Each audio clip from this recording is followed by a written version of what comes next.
By the year 2267, Earth has become uninhabitable because of ecological collapse, and humans now live in overcrowded space stations in Earth's orbit. Those with enough money escape to the planet Rhea, where they can start a new life. Laura wants to join her sister on Rhea, thus she has taken a job on the cargo ship Cassandra as the crew doctor for the money. The trip to station number 42 will take 4 years to arrive and 4 more to get back, so the crew will go into cryosleep and take turns staying awake one person at a time for 8 months to keep an eye on things. Before leaving, Laura sends her sister one last video message, which will take a few years to get to Rhea. When she boards the Cassandra, Laura meets the crew, Captain Lacroix, First Officer Lindbergh, System Administrator Yoshida, Prokop, and Vespucci.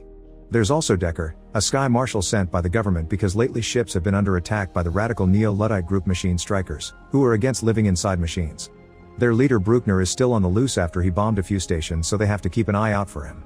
The crew enters cryosleep and things go peacefully for 3 years. When it is Laura's turn to wake up, she finds a message from her sister Ariane waiting for her, where she expresses her worries over the terrorist attacks. Laura sends her a message back and then concentrates on establishing a routine to keep herself sane, which includes reading, exercising, and keeping an eye on the ship's performance. One day, Laura begins hearing noises inside the ship. She follows them to the cargo bay, where she suddenly finds something banging at the door. Terrified, Laura runs away and is shocked to bump into Decker, who explains he was automatically woken up when the system detected someone entering the cargo bay, which is forbidden. Laura tells him what happened and rushes to wake up Lacroix, since the rules say the captain must be around during unexpected incidents. Once Lacroix wakes up, the three of them investigate the cargo bay and find the astronaut suits thrown on the floor. Lacroix wants to believe the air pressure tossed them, but then he checks the system logs and discovers multiple illegal accesses during Laura's shift. Afterward, the trio suits up and enters the containment area, leaving a metal plate at the gate to keep it open. They split to look for clues and Laura climbs to the upper area, which consists of dangerous narrow bridges to walk on. Suddenly Laura notices something falling. It is Lacroix. Decker and Laura rush to check on him and find him unconscious. At that moment, the gate starts closing because it's bending the plate, so Decker picks up Lacroix and runs with Laura to get out before they get locked inside. By the time they make it out, Lacroix is dead and no CPR will bring him back. Since this is an emergency now, the whole crew must be woken up. Following protocol, Lindbergh becomes captain and she immediately assigns tasks. Yoshida must inspect the logs for suspicious activity, Laura must do an autopsy on Lacroix, and Prokop and Vespucci must fix the gate. During the autopsy, Laura confirms Lacroix died when he fell. She also discovers one of his eyes is an implant. She and Decker connect the eye to the computer and check the recording of Lacroix's last moments. To their shock, Lacroix finds an open containment unit with a biohazard warning on it, which doesn't make sense because they are supposed to be transporting construction materials. While Prokop and Vespucci discover the gate's gears somehow broke, Laura and Decker return to the cargo bay and use Lacroix's badge to investigate the containers from the video. They go deeper inside and find all units connected by thick pipes. A closer look reveals a huge surprise: there are sleeping humans inside all of them. They call Prokop and Vespucci to help them move a unit with a kid out of the bay, which raises an alert in the system and all the units start moving. The men move quickly enough but Laura almost falls and has to grab onto the stairs until Decker comes to help her. Moments later, they bring the unit to the medical bay. Lindbergh isn't happy about this because they aren't supposed to mess with the cargo, but now the rest of the crew wonders if Lacroix was murdered for seeing something he shouldn't have. Someone clearly set the containers in motion to kill them too, but Lindbergh insists it was just the system putting the units in order and that they should take the kid back. Decker reminds her this is a murder investigation and Laura gets to do a full inspection of the kid. The scan confirms the child is under cryosleep, but she can't learn anything else because the tank is blocking her machines.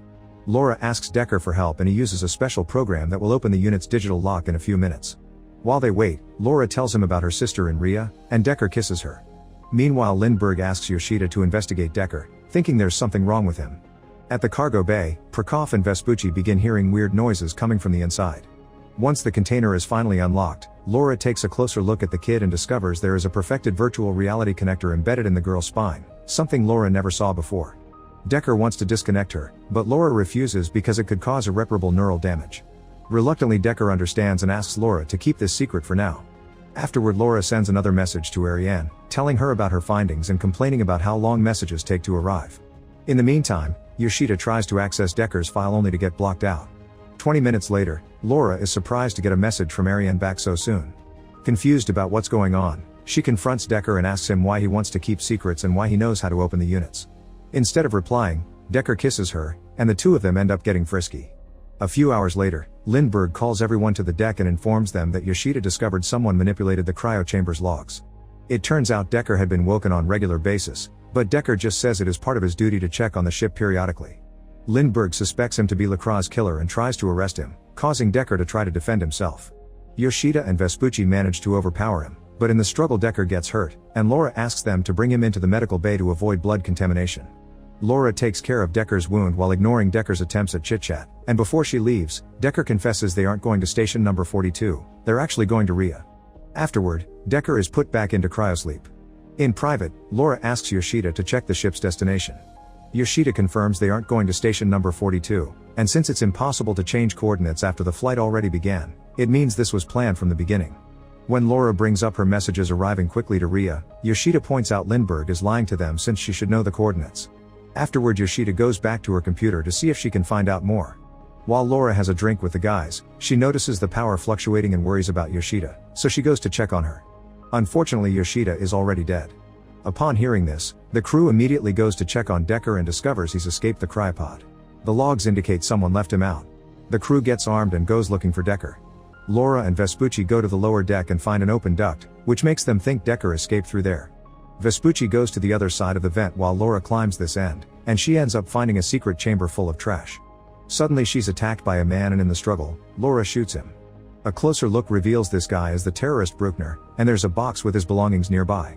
Laura finds pictures of the machine strikers working to develop natural resources and discovers Decker is part of the organization.